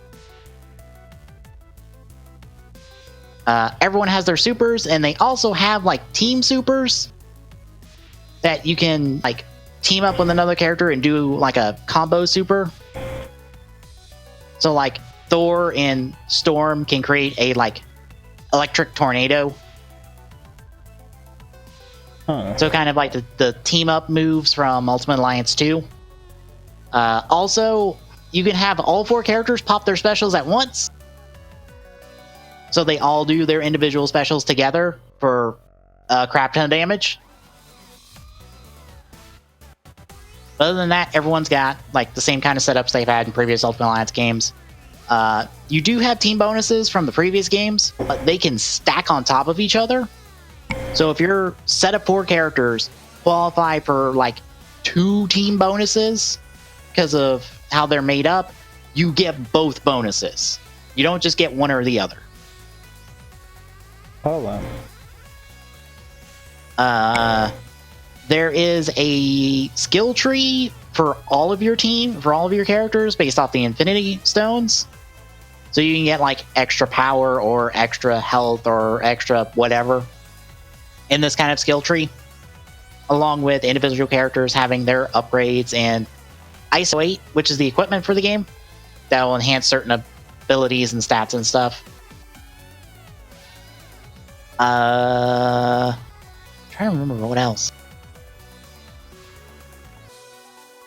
There is multiplayer, but you do have 3 other like AI characters with you at all times, even if you're solo.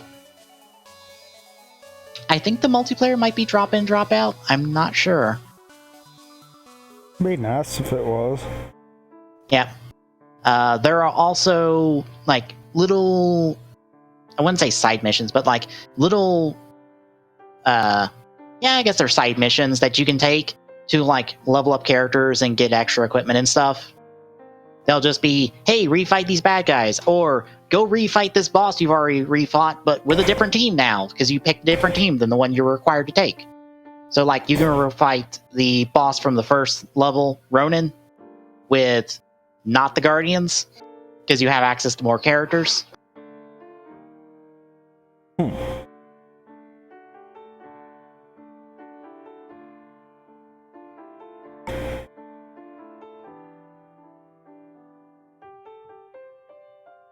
Yeah, it looks really, really good. I am excited for this, that it comes out in 2 months. And it also comes out a week before Three Houses. So I literally am going to be getting this, starting streaming it, and then like a week later, starting Fire Emblem Three Houses on the other day. And we'll be going back and forth between these 2 games for like, until probably Ultimate Alliance 1 is done first, because it will probably be done first. Because it'll probably be just as long as the other Ultimate Alliance games.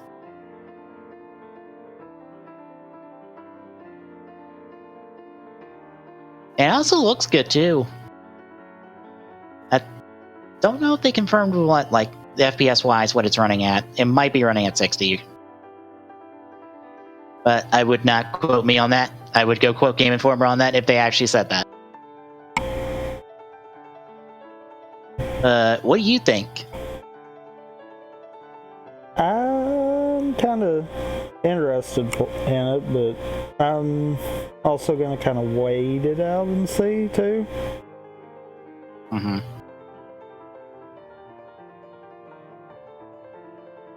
One of those, I have a funny feeling Mario Maker might wind up taking priority for some reason, but yeah. Yeah. Well, I say that, but that probably more depends on what gets announced at E3. Yeah, because, yeah, we're super close to that. I mean, to be fair, there's been a talk I've seen of a couple of, HD remakes coming back to the Switch that were on the Wii U in Zelda format. Ooh. Granted, it's they porting based and digital only, it sounds like, but I mean, I was about to say, when you started that, I'm like, oh, was it a certain trilogy? That also should be on the docket at some point. I said Zelda base. I know, but before you said Zelda base, I'm like, okay. Oh yeah. It never had an HD remake, though. Yeah, true. Maybe it will be an HD remake. Well, it never had a technical HD remake. Yeah. Let's put it that way.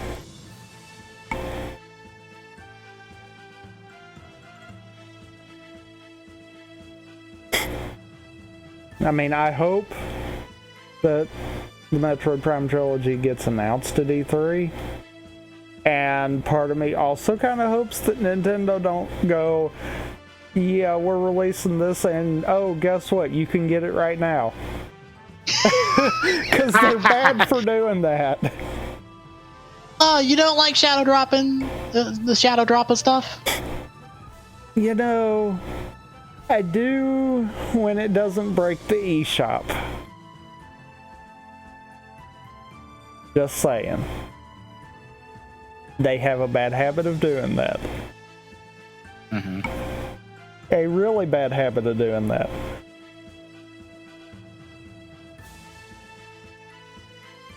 Oh, I also forgot to mention for Ultimate Alliance, since I was playing the trailer for myself in the background in case there was a detail on screen that I forgot about. All the characters get little intros with like a name, something about them, and then something funny about them. Because there's a lot of humor written into every aspect of this game, even the equipment and stuff. Huh. I don't know if they confirmed costumes yet. I don't think they've confirmed costumes, but I hope there are costumes. Because that was one of the fun things about getting the costumes and stuff in Ultimate Alliance 1 was, oh god, the deep dives for this, realizing them later.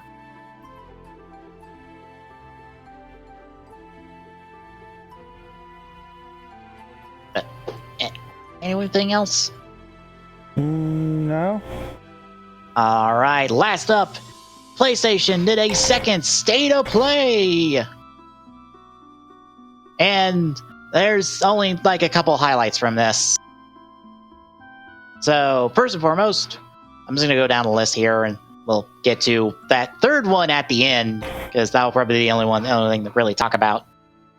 We're getting a new Predator game, a 4v1 multiplayer mode where one person plays a Predator and the other four play military schmucks to die to a Predator. Only a CG trailer, nothing else. Medieval is getting its remaster, I think.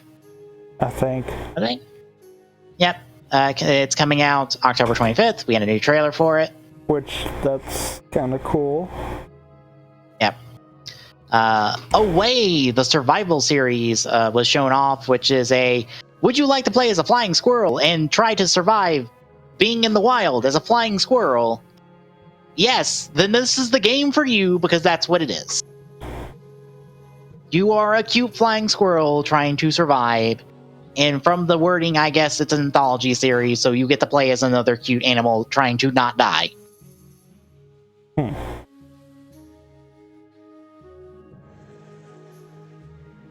We also got the introduction to Riverbond, a indie like isometric little adventure game, kind of. Well, dungeon crawling game with co-op and skins from the usual suspects of indie games. So you've got the kid from now I can't remember the game. Bastion, Shovel Knight, the Bullet from Gungeon, Guacamelee, the main character from Psychonauts. I think the main character from Celeste is here as well, I think. Or I might be mixing her up with someone else.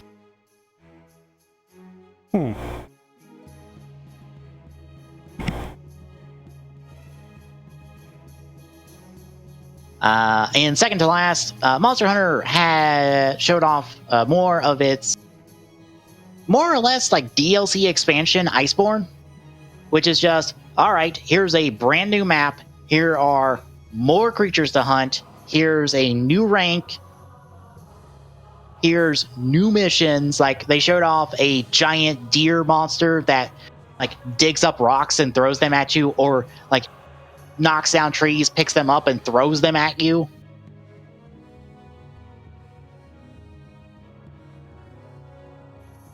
You also have a new tool called the Clutch Claw that allows you to like pull yourself towards monsters or mount them. So you don't need like a sloper or like a higher elevation or anything to mount them. There's also new moves for all of the weapons, or new moves and new techniques for all the weapons. New missions, new story. Like, it's a DLC expansion to Monster Hunter that was already a really good game. So here's more Monster Hunter. They also had a stream of their own after State of Play to go into more details of stuff. And finally, we have a brand new trailer for the Final Fantasy VII Remake, which is probably the only thing people came out of this State of Play talking about was the 7 Remake. And you almost slipped and said direct. It practically is a direct, so. Yeah. Except it doesn't go into much detail, because all it was just trailer, goodbye! It's a Sony imitation direct. Yeah. And anyone but once who wants more, to argue, fight me. Yeah. Once more, the trailer only really covers like the first 2 hours of the game. You could probably say better than I about that. For 7? 7 was Maybe? not my thing. Oh, okay. So we are both in the dark on this. Fantastic. But I think actually you've had more exposure to 7 than I have. Well, that was like, I'm not about to pull up Steam, but it has been like 3 or 4 years since I played it. And I only got as far as before where this is supposed to end in terms of the first part of this, because once more to iterate this, because they also didn't mention it in this, Final Fantasy VII Remake is episodic, although apparently that's the wrong terminology for what they're doing. It's not episodic in terms of like Telltale games and stuff like that. It's episodic in several full price $60 games that essentially encompass the entire Final Fantasy VII story.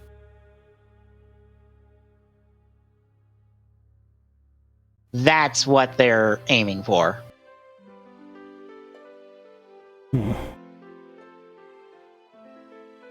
Oh, fuck, it's been longer than that.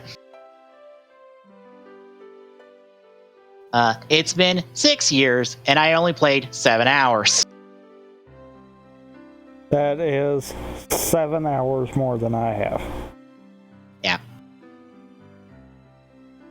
But yeah, also, we get, I guess, a look at almost all of our core cast for this part of the game, except Tifa, although she's spotted in the hub, or in the HUD.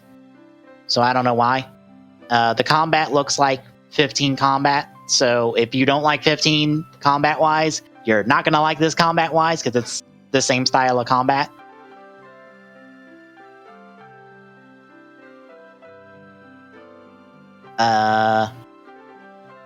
Yeah, that's pretty much it. Outside of when I was listening to Game Informer's podcast talking about it, they brought up an interesting point. If this is episodic, where the fuck do each of these end at? Yep. Because it can't be by disc, because the third disc does not have a lot plot-wise on it. So it really can't be by disc. They were also talking about, okay, this game is well known for Aerith's death. Are we going to kill her the same way? Because I believe the director at the time, or who's now one of the co-directors, said that nothing's sacred. So there could be plot changes. Granted, I believe from what they've said and what I assume, Aerith's death is kind of required for the plot to work at the end. So she still has to die. So will she die differently and not at the same point to throw everyone off? Oh boy. And if so, will that be a point where you end one of these games? Is her death? Oh boy. I am saying that because 7 is one of those fan bases that you don't want to piss off. And boy, this just is screaming, we're gonna piss you off. I mean, who didn't expect... They pretty much outright stated that, like, this is them doing a new take on Final Fantasy VII. This is not a remake in terms of, here is Final Fantasy VII in HD with a new combat system. This is Final Fantasy VII if it was done now, I guess, instead of back then. Oh boy. So that brings into question, cross-dressing scenes in those games. I mean, one of them brought up a good point of, like, this first one will probably end with, like, the scene of Sephiroth in the fire as he burns Niflheim and Cloud swearing vengeance on him. Like, that's when the first game ends. Is when you get the full reveal of Sephiroth. Because this trailer ends on a tease of Sephiroth. Like, not a full body tease, but a tease of Sephi nonetheless.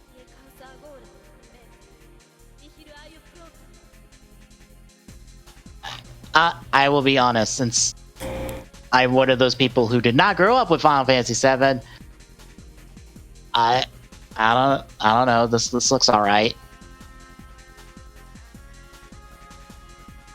How do you feel? I feel like the internet is gonna break. Well, good news is it will be sooner rather than later. Because this is once more one of those occasions where, hey, you want more details? Tune in next month, in June, for E3, when we will give you more details. They didn't specifically say E3, but the timing of it was E3, so E3.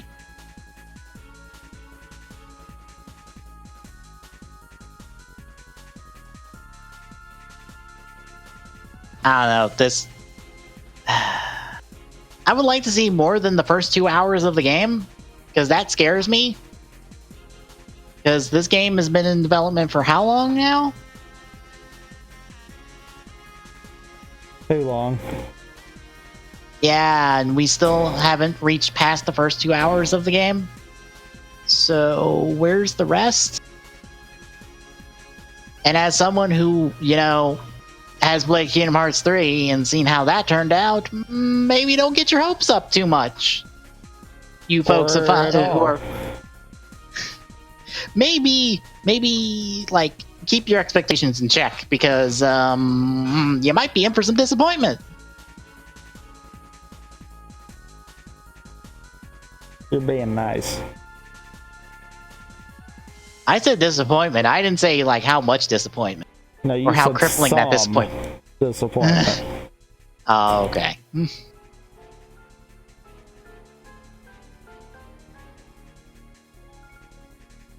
Yeah, you're being nice. Try to let the people down easy. I'm trying. Anything else? I don't guess so. Alright, well, before we get to the races, I need to step away real quick, so I'll be right back. Okay.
Alright, I'm back.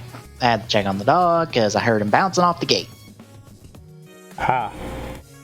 I assumed he saw something.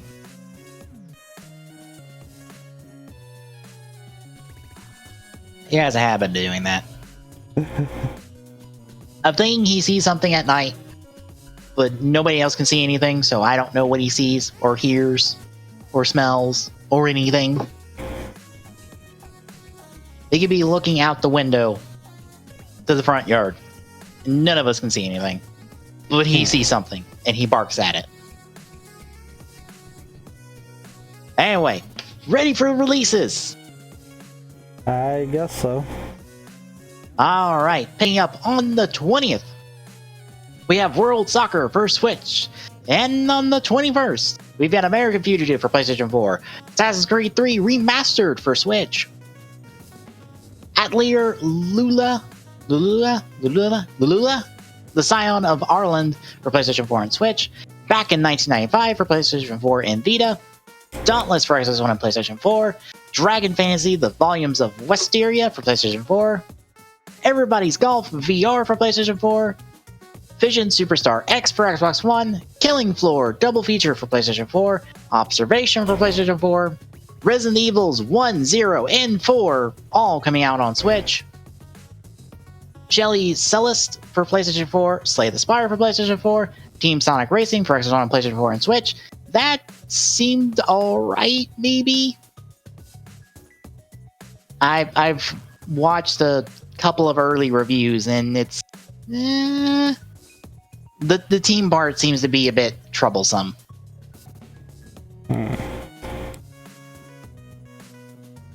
This War of Mine Complete Edition for Switch, and Virtual Reality for PlayStation 4. For all the virtuals. On the 22nd, we have A-Train Express for PlayStation 4, Gunlord X for Switch, Marion Tavern Story, Patty and the Hungry God for Xbox One, and The Last Door Complete Edition for Xbox One and Switch. On the 23rd, we have an alternate Jack Hunter Daedalus, The Awakening of Golden Jazz for PlayStation 4. Ugh, that was a long-ass title. American Fugitive for Switch, Heroin Anthem 0 Episode 1 for Switch, My Lovely Daughter for Switch, Star Sky for Switch, The Last Door Complete Edition for PlayStation 4, TT Isle of Man, Ride on the Edge for Switch, and Wonder Boy Returns Remix for Switch.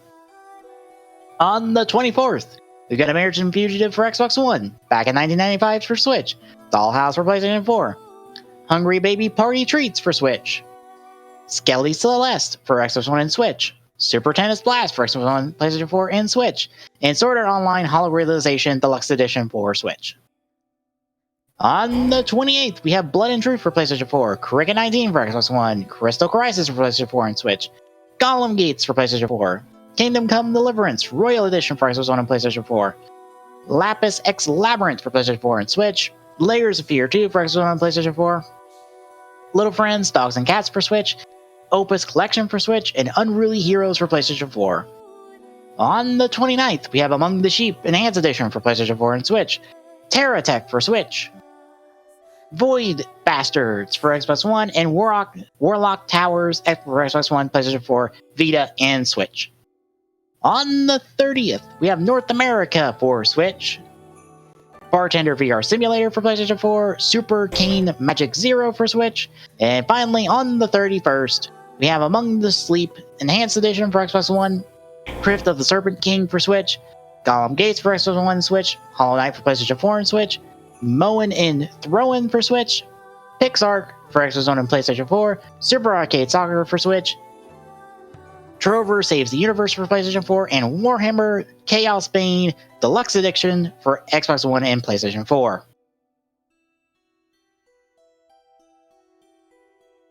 Ugh. A lot of stuff. Nothing really spectacular, to be honest. Except for a few re-releases. Almost E3. Yep. And to round off, I have a quick draw that I think you have to go to the Twitter to see the images, but you remember the Super Mario Brothers shows from back in the day? Yeah. that were done by Deke Entertainment. Mm-hmm. What if they got a hold of some other video game properties and turned them into shows?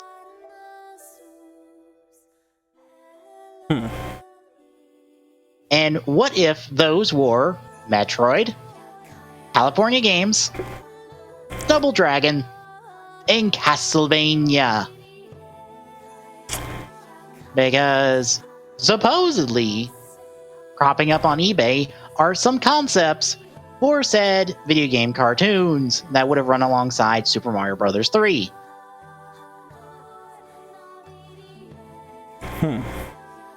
Now, I know nothing about California Games, so I can't comment on this. Whatever this is. Yeah. But there's something a bit wrong with this Metroid 1. That's not Samus. Sure it is. I mean, that's the suit, right? That's a dude in the suit. Yeah. Did no one tell Dick that Samus was a girl?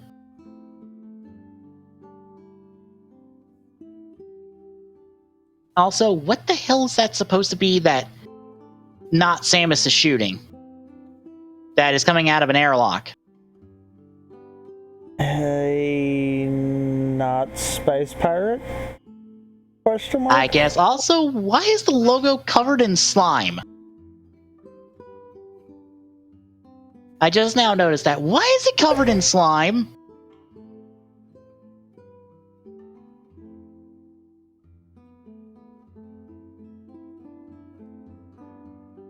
I mean,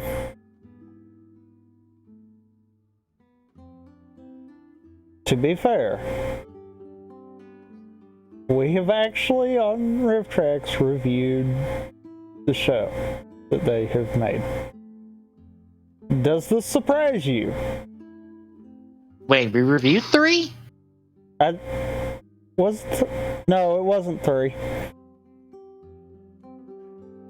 I was about to say, I don't think we've watched. No, I don't think we have. I don't remember. We did watch one of the Mario Brothers shows. I think it was the first one, not 3.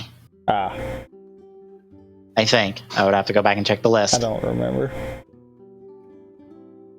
We also have Double Dragon that actually looks like what Double Dragon would look like. Why is this one so accurate? Yeah. You noticed that too. Yeah, this is surprisingly accurate. Although, now that I think about it, wasn't there an actual Double Dragon animated series that was not done by Dick? Probably.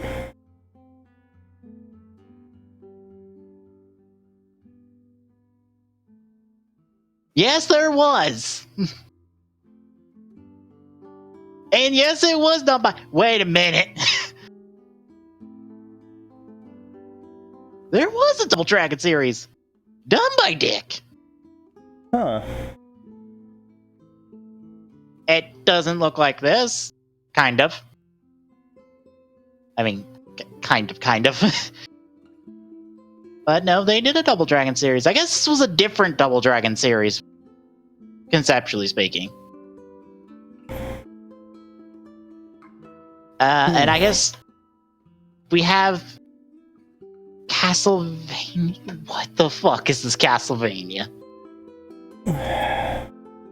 I don't... Is this...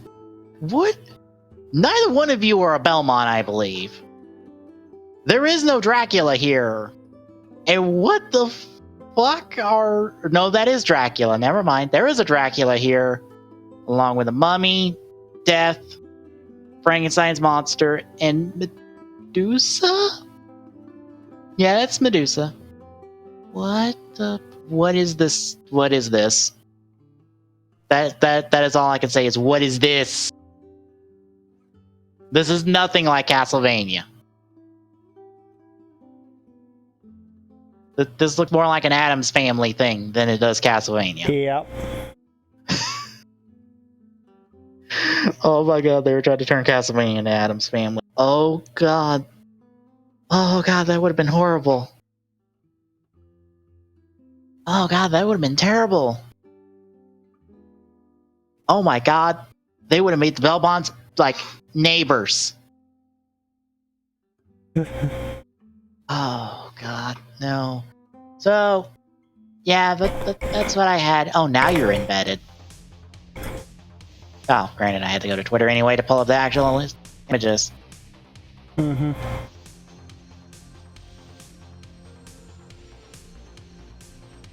Hmm. Hmm.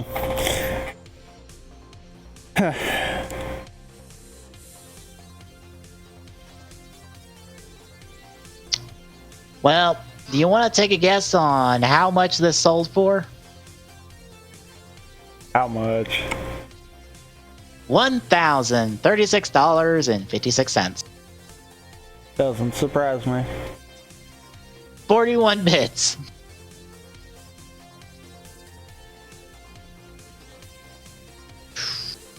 So, yeah. There was the state of video game adaptations back in the day. Male Samus, Adam's Family Castlevania. Not quite the same Double Dragon series we got, which I don't know if that Double Dragon actually would be good. And whatever the fuck California Games is. You do not have a quick draw, correct, Tommy? Correct. All I right. love how you ask, even though the Google Doc will, in fact, actually update in real time. I know, but I say so that it is recorded in audio.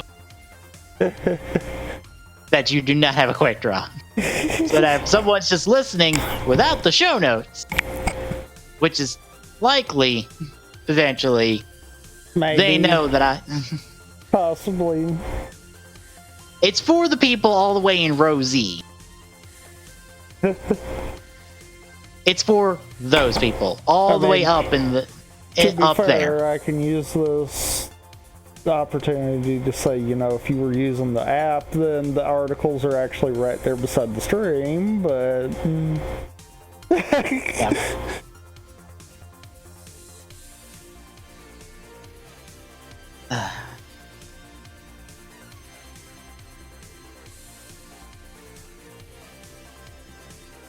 So, yeah, that'll do it for this week. A day later, but it... how long do we talk about Geo? It felt like a while. So, this week, the schedule will be about the same as it's going to be for a while. Well, next for four a episodes... while, you mean at least 1, maybe 2 weeks? Because I'm sure Paper Mario's getting close to wrapping up. I honestly don't know. It's getting... I have to think you're getting on the home stretch. I think I'm on second to last chapter, I think?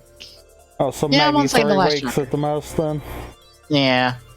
And honestly, I need to look at how far we are on Twilight Princess because we might end that one quicker than I intend. Oh boy. Oh no. Like, I feel like we're making too good of progress on it, and that might be a problem. Is it time for dumb co-op idea that is mine in theory? Which dumb co-op idea? If you ever got it working, it would be KH2. I'll have to test to see. Because there again, PS emulation, last time I fooled with that, it was not playing nice. Yeah. Then I have no idea. I don't either. Yeah. Next 4 episodes of those on Tuesday. Paper Mario, or Ace Attorney and Paper Mario, Wednesday respectively. Friday is Twilight Princess. Saturday is Rampant Gaming, and we missed a week for a Splatfest.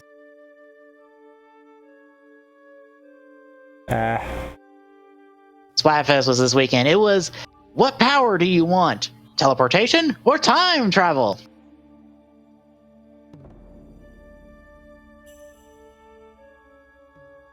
Needless to say that if I actually did do it, I'd be taking teleportation because time travel has not done well for me in terms of media. Wait, Geo. Also, it got a 3-0 victory. Well, teleportation got a 3-0 victory.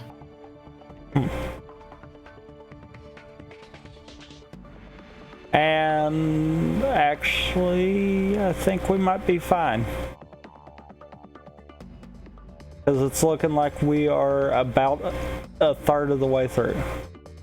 Ah. So we're not progressing as quick as I thought, but yeah. I was about to say, I will probably need a thing for Thursday for a while, depending on when Paper Mario ends, because I don't know how long it will be between that and I guess Ultimate Alliance will be on Thursdays, because I don't know if I'm actually finishing the trilogy by the time Three Houses comes out.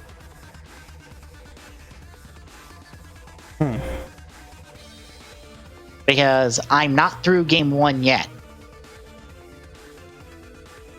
True. And essentially, take the time it took me to get through like case 1 through 4, and that's how long it's going to take to get through games 2 and 3, because that's how many cases there are.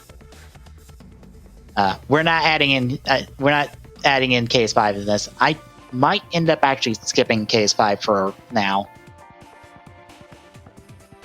Well, if it was considered like a DLC case, I don't think that would be that bad. Well, it's technically not a DLC case because it came with the DS release of Ace Attorney 1.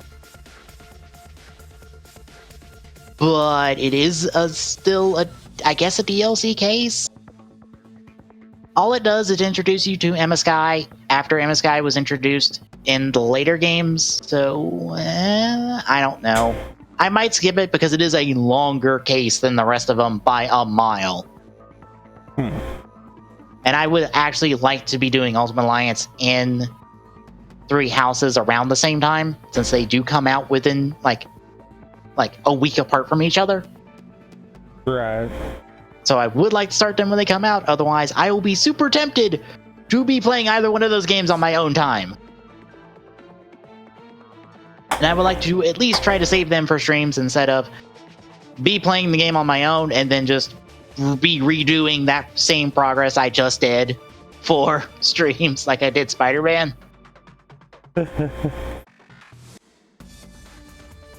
Especially for Fire Emblem, because if I do that, I'll have all the maps figured out for Fire Emblem, which I guess will be good for the stream because it means I won't be hung up on a map for like 5 years. Because, I will do the classic mode difficulty because I am no coward. I had to play a Fire Emblem game that did not have revive your teammates and save them from permadeath mode for a Let's Play, and I dealt with it. I will not be a coward and turn that on. If somebody dies on my watch, they die, and I restart the map because I refuse to let them die.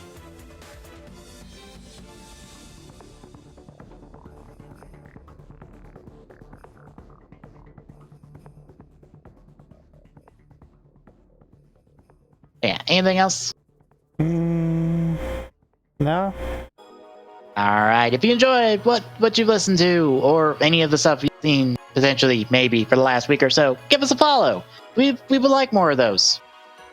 Because that would be nice. Also, tell your friends. We would like more average viewers, so we can be affiliate. Yeah. Because, the only thing we're missing is average viewers. Literally, that's the only thing we're missing. Yeah. Unfortunately. And we only need 3 at a minimum. And I think we've been floating fairly above 1 now. I believe from the stats before Saturday's or Friday's stream, it was at 2. Were you looking for the past 30 days? Because that's what Twitch looks at. Oh, no, I was looking at your stats. Yeah. See, I just grabbed per week. Yeah.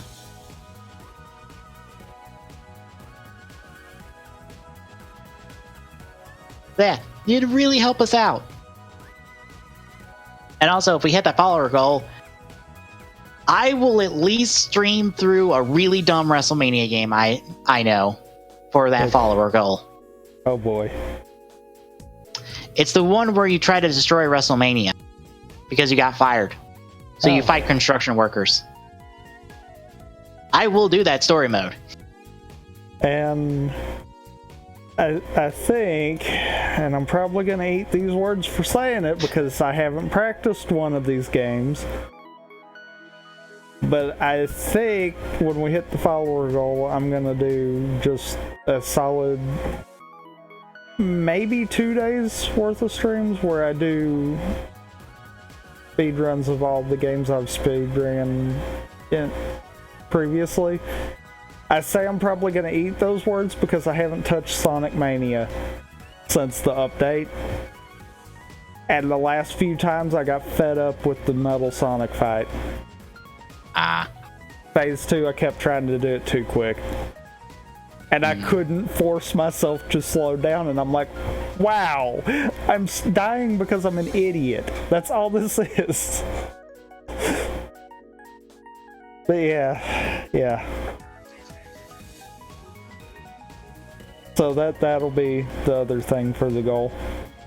Yep. Since it's been a mystery goal, and I'm like, I'm kind of wanting us to do a week of bad games, but I don't know enough bad games offhand without really diving into a list. Not out a week, just like one game a day.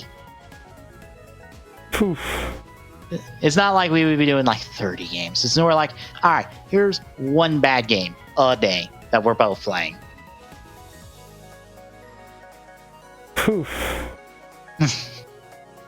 I mean,